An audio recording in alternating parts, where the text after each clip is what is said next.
When you are navigating a crisis, the ultimate comfort is a plan that simply works. You map out a strategy, public support surges, and every milestone is hit precisely on schedule. It is easy to look at that lack of friction and assume you have divine approval, but an unopposed advance can be deceptive. Sometimes a flawlessly executed operation is actually a quiet, unchecked rebellion against the established order. Rapid early success does not prove a cause is right. Often, a suspiciously smooth calm is the byproduct of a failure in daily stewardship. Consider the case of Absalom. He orchestrated the murder of his brother Amnon under the guise of justice, and he entirely escaped the consequences. Over the next 4 years, he was left alone. He used that unchallenged freedom to systematically manipulate public opinion, gathering a massive loyal following to his side. This timeline graph shows the correlation between elite crime and the passage of time. As the years tick by without royal intervention, the curve of Absalom's influence spikes toward an organized uprising. All of this happened under King David's watch. While his son was actively plotting a coup, David remained passive, managing the state while remaining blind to the treason brewing in his own court. It was this neglect of duty that created a political vacuum. Absalom simply walked into the void, allowing his treason to masquerade as the unstoppable will of heaven.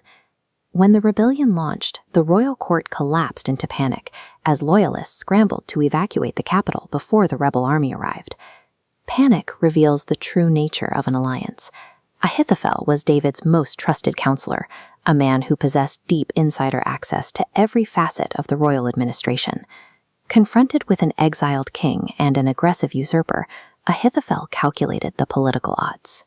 He saw Absalom's momentum and defected to the side with the highest statistical probability of winning. This schematic demonstrates the severe tactical shift that occurs when a chief strategist defects. The intelligence advantage transfers to the rebel faction, leaving the old administration exposed. Relying strictly on political arithmetic has a flaw. It aligns a strategist with human logic, but divorces them from a sovereignty that operates outside of human probability. Contrast that calculus with Ittai the Gittite. He was a newly arrived foreigner, a man with zero political capital and no historical obligation to support King David. He looked at this landscape and knew the cost of following a deposed king into the desert, where dehydration and starvation were certain. Yet Ittai pledged absolute loyalty to the fleeing king, telling him that wherever David went, he would follow. It was a vow that mirrored the ancestral commitment of Ruth. Ittai based his allegiance on faith in God's anointed leader, while Ahithophel based his treason on the temporary optics of a winning streak. Choosing the path of least resistance offers immediate safety, but submitting to a divine order provides the only stability that lasts when the tide of history turns. Walking out of Jerusalem as a fugitive stripped away the luxury of passivity. David saw the direct consequences of his years of silence and realized he could no longer afford to be a spectator in his own kingdom. This shift from observer back to commander allowed him to look past the panic. He identified a specific tactical vulnerability in Absalom's new government and began issuing orders to exploit it. This map shows the covert deployment of David's embedded loyalists. Their mission was to infiltrate the capital's communication network and specifically neutralize the counsel of Ahithophel. The strategy worked. Absalom's structural advantage collapsed as his internal communication was dismantled from the inside out.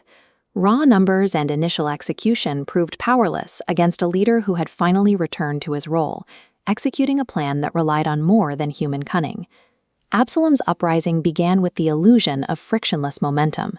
It ended in his absolute defeat. Once the chaos settled, the underlying theological architecture of the crisis came into focus. The outcome was never determined by the size of the armies. The seduction of an easy, unopposed path is a warning. When an environment feels peaceful, it demands a focus on detail that most leaders only apply during a catastrophe. Security requires rejecting complacency and choosing to align with a sovereign will that ultimately commands the final outcome of all human history.